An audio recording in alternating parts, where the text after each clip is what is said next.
금융사들의 변신이 심상치 않습니다. 카드사 앱으로 음식을 주문하고 NFT를 만드는 서비스를 제공하는 등 기존 영역을 파괴하고 나섰습니다. 정호진 기자입니다. 플라스틱 카드, 카드론, 현금 서비스. 카드사 하면 일반적으로 떠오르는 이미지입니다. 하지만 금융사들은 기존 금융업을 넘어 새로운 영역 확장에 한창입니다. 지금 이 앱은 카드사 앱인데 스마트 오더 서비스도 출시했습니다. 음식 주문부터 결제까지 가능한 서비스를 제공하고 있는 겁니다.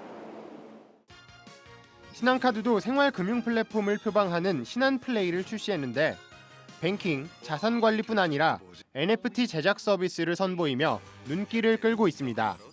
사진만 올리면 간단하게 NFT를 만들 수 있어 이달 초 16,000여 건의 NFT가 등록되는 등 인기를 모으고 있습니다. 다양한 분야에서 활용할 수 있는 NFT의 가능성과 블록체인의 핵심 기능인 디지털 저장, 조회 기능에 주목했습니다. 추억까지도 간직할 수 있는 생활 플랫폼으로 자리매김할 수 있도록 노력할 계획입니다. 보험업권에서도 생활금융 플랫폼을 출시하기 위한 기틀 닦기에 나섰습니다. 손해보험협회는 올해 법 개정을 추진하며 보험업권의 생활금융 플랫폼 출범을 지원할 계획입니다. 금융당국도 금융사의 혁신 서비스에 대한 규제를 완화하겠다는 입장입니다. 정은보 금융감독원장은 금융사도 창의적 혁신이 쉽게 일어날 수 있도록 해야 한다며 운영의 자율성과 창의성을 존중하는 방향으로 제도를 합리화하겠다고 말했습니다.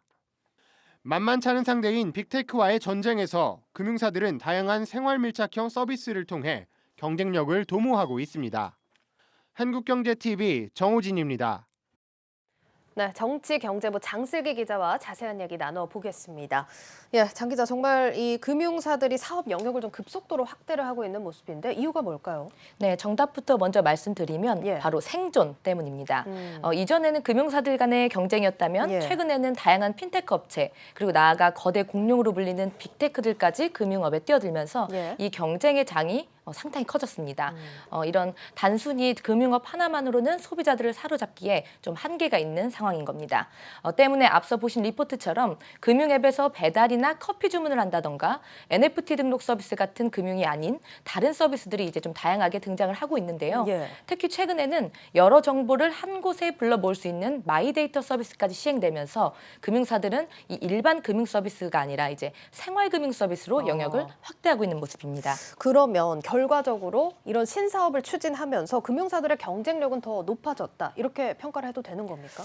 제가 그 대답을 드리기 전에 예. 질문 하나 먼저 드려도 될까요? 예. 혹시 앵커는 그 금융 앱을 주로 어떤 때 좀 사용하십니까? 사실 저는 그냥 월급이 잘 들어왔나 확인하는 정도로만 사용을 하고 있는 것 같아요. 네, 그러면 혹시 커피 주문을 하기 위해서 금융 앱을 혹시 켜보신 적 있으십니까? 당연히 없죠. 네, 그렇죠. 사실 앵커도 그렇고 저도 사실 뭐 잔액 조회나 이체 정도 네. 빼고는 금융 앱을 좀 구동하지는 않는데요. 네. 저희뿐만 아니라 대부분의 소비자들도 마찬가지일 것 같습니다.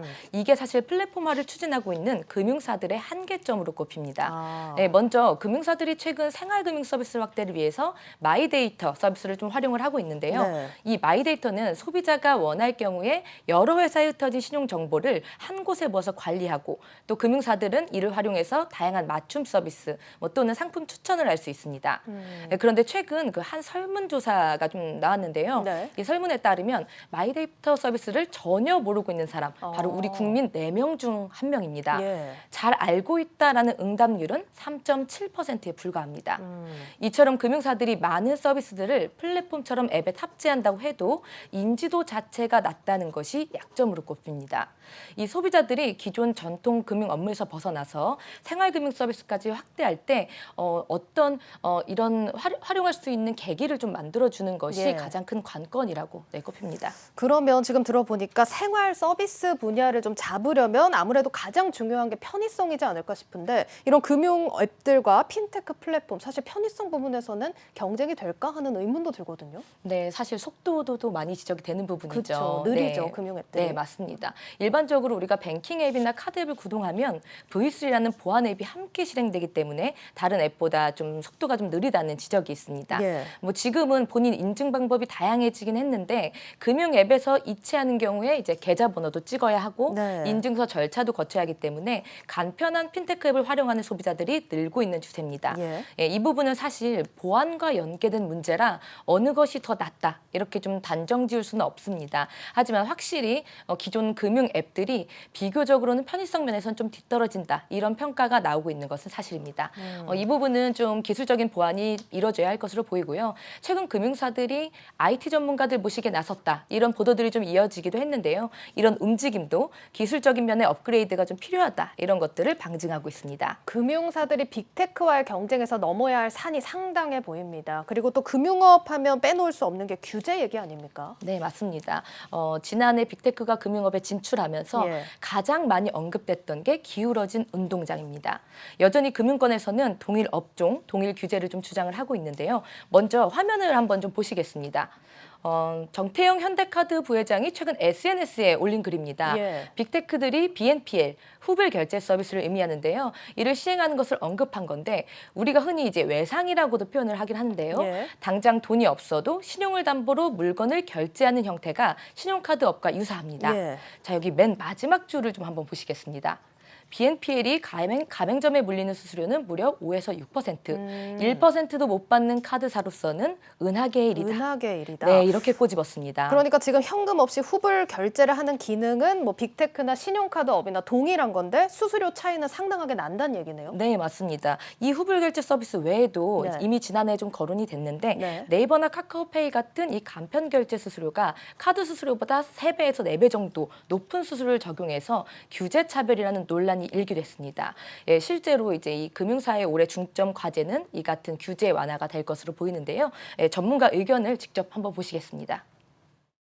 금융사들은 이제 그렇지만 앱이나 웹 자체가 굉장히 무거워요. 예를 들어서 설치해야 되는 것도 많고, 왜냐면 그 돈이라는 특수성 때문에 그런 거죠. 반면에 네이버하고 카카오는 기업이라는 특수성에서 이제 시작을 했거든요. 그보다 상대적으로 금융이 아닌 비금융사기 때문에 상대적으로 쉽게 접근할 수 있는 부분들이 있습니다. 사실 데이터도 상당히 많은 부분이 금융이고 그렇기 때문에 금융회사가 할 수 있는 게 상당히 많습니다. 그런데 이제 그 기술이라든지 이런 게 지금 전혀 안 갖춰져 있거든요. 그래서 그 기술 확보를 한다든지 또는 뭐 M&A를 한다든지 여러 다른 방식들을 찾아줘야 돼요.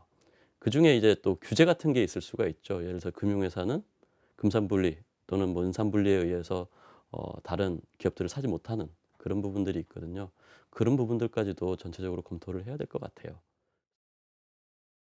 네, 이렇게 시대가 변하는 만큼 변화는 당연한 수순이겠지만 형평성은 갖추고 경쟁을 할 수 있게 제도적인 뒷받침이 필요해 보입니다. 정치경제부 장슬기 기자와 함께했습니다. 잘 들었습니다.